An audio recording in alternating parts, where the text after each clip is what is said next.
Mike Robertson again, the creator of Storytime Salsa. On my website, we have a About Me page that gives you a little history of my career, but it doesn't really go in depth. And I'd like to expound on that a little bit. I started out flying for a Department of Defense company in Northwest Georgia, and that ended up allowing me to see the world. I ended up flying in every ocean. I flew on every continent except for Antarctica, and I got to see places inside of countries that you would never ever see. So my inspiration for this salsa is probably due to my aficionation.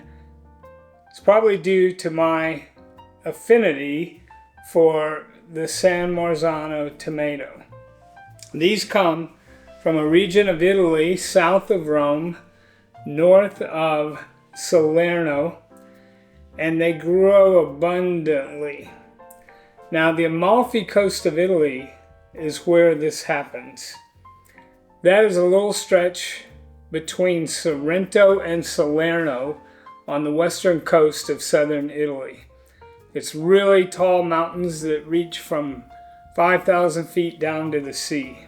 All the little villages are maybe a mile wide at most, and they run vertically. There's one little highway right in the middle of the mountain range that goes all the way to Salerno in the south.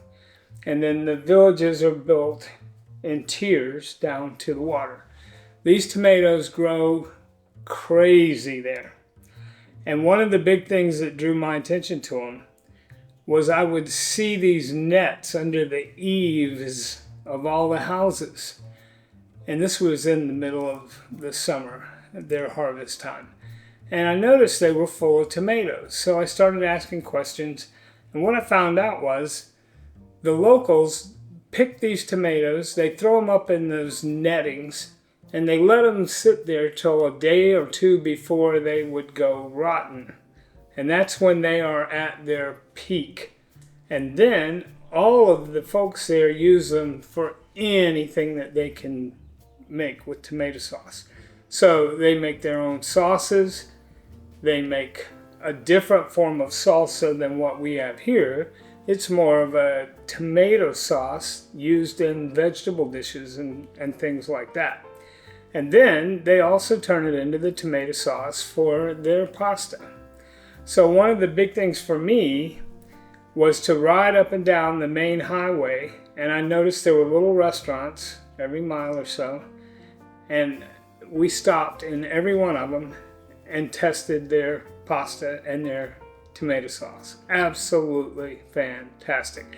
Hardest thing for me was I didn't want to eat a lot because I wanted to go stop at the next place down the road, and you almost offend the cook, the grandmother, the nonna, who's standing back there watching you eat when you say, "Thank you, it was wonderful," and you want to move on. She wants you to have another plate.